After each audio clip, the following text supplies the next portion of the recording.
Journal. I'm your host, Jennifer Delgado. When we experience art and how an artist creates it, we're exposed to the imagination, creativity, and experiences our artist chooses to share with us. There's a certain level of intimacy and a story that is presented to the viewer that gives insight on how the artist experiences their reality. Today we're joined by artist and poet Wonderly, who through her poetry and art has inspired many, especially those in the LGBT community, as she will shed light on her life living in the Bronx, her relationships, and experiences through her work. Welcome to the show. Thanks for having me. So if we could just go all the way to the beginning, tell me a little bit about where you grew up and your childhood. Well, I grew up here in the Bronx, not too far, on Valentine and 198th Street. Currently I'm a Pelham Bay resident, so born and raised, and Bronx is my home. Great. So do you have any formal training with your art? I am a self-taught assemblage artist, so everything I do, I've pretty much just taught myself. I have no formal schooling in art. And that goes just for your writing as well? That goes for my writing as well, yes. Great. So where do you get your inspiration for your art? The inspiration for my art comes from the items that I find. So everything that I do is recycled. Okay. So I will find objects outside, or someone may donate a particular object that they feel is trash, and I take it and I transform it into a treasure. So everything you find is in the Bronx? Everything, yes, everything that I find is mostly in the Bronx, and so that's where I get the inspiration. I find the object, and I ask myself, of what purpose or what use could I make of this object to save it from the landfills? Right. And so that's pretty much how I come up with things. It's usually sometimes the other way around for certain artists, where they'll get the idea and try to find the objects. I find the objects, right, and then I come up with the idea. So do you have a specific medium that you stick to? No specific medium. I mean, I work with all types of media. It's pretty much whatever object grabs my attention, I'll gravitate towards it, and I just want to give it a home. So right, that's how I create them. So I know that you're wearing one of your art pieces. Yes. So can you tell me something about that? Well, I do make bow ties as well, so I make them from all repurposed items, such as t-shirts, denim, Lego. Whatever I can get my hands on, I will create bow ties. So I only stick to the accessories of bow ties besides the art and the poetry. So now let's get into the poetry. So you recently published Maxed Out. Yes. When did that come out? If you could tell me a little bit of history on that. Okay, well, Maxed Out is a book that's inspired by a woman who inspired me to write every day for 7 months. So I took 40 of those poems that I wrote, and I kind of tell you a little story about it. I tell you what day I wrote it, what time I wrote it, and I kind of take you on that emotional roller coaster with me. I mean, something that we all go through. Maxed Out is written very simply.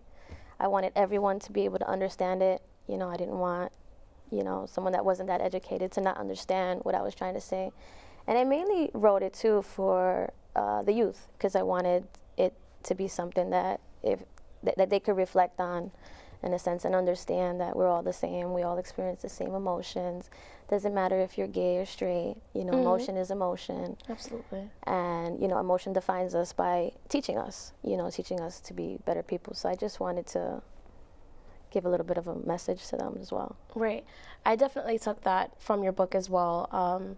Reading some of the poetry, you might just think, you're speaking about your own experiences as a lesbian woman, but I mean, we've all been there. We've all felt those emotions.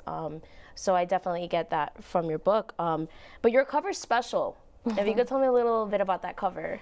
The cover, I had a contest for the cover. And so, a lot of people were telling me, well, you're an artist, why won't you do the art yourself? I said, you know what, I wanted to give an opportunity to different artists to put their work out there as well.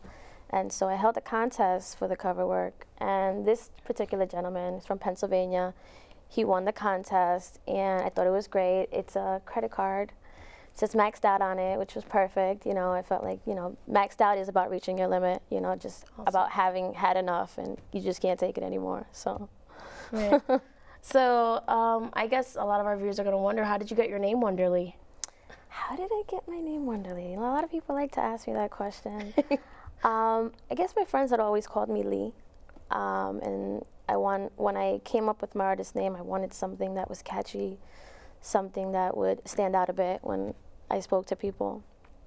And so I was sitting with a friend one day, and we were trying to storm for names, and he just asked me a question. He said, Lee, I wonder how blah, blah, blah. I don't even really remember what the rest of the sentence was, but that it just kind of impacted me when he said that. And I said, Wonderly. Wonderly. I was like, you know what? I like that name. I think that's the name I'm going to go with. And that's just how it stuck. That's awesome. It's really cool. So, I mean, aside from your many talents, because, I mean, you write and you make your own art, you're also a part of the New York City's LGBT Chamber of Commerce. How did you become a part of that? And what are the kind of responsibilities that you have? I am an executive board member on the LGBTQS Chamber of Commerce, the Bronx chapter. I met with Reverend Carmen Hernandez, who is the founder. We got to know each other. She liked my persona, felt like I'd be a good fit for the board. And the board is pretty much, the chamber is about empowering small minority businesses, you know, from them getting certified to getting tax help and all the type of help that a small business that wouldn't normally have those resources. Through us, you can get those resources. That's great. And so I just want to go back to this piece right here. If you could explain it, the name, this piece we have right in front of the table. This piece in front of the table is called Remote Chaos. Pretty much was inspired by a piece of styrofoam and an old TV. So the brick is made of styrofoam. The TV was a physical TV that I kind of took apart.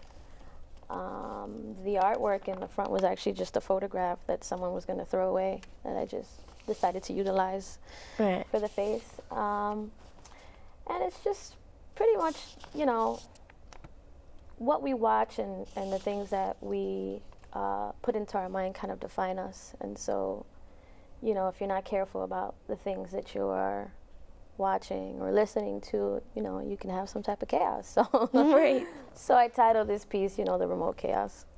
Right. So, I mean, some of your poems, they speak of your experiences in accepting your own sexuality. Like, what kind of memories and experiences that bring that up? Like, how was this process writing this book? The process in writing the book was very therapeutic. I think, you know, we all experience certain emotions that we're not sure on how to handle, but in writing them and then rereading them, you kind of get a grasp for it, almost like you're looking from the outside in. Right. You know, so you see it, you're able to handle it a little bit better and just grow from it, Right. you know. So, yeah, I mean, every day I wrote, every day I felt a different emotion, and I guess this woman who inspired me to write came into my life for just that reason, to inspire me to put this out there and do what I had to do, you know, so. That's great.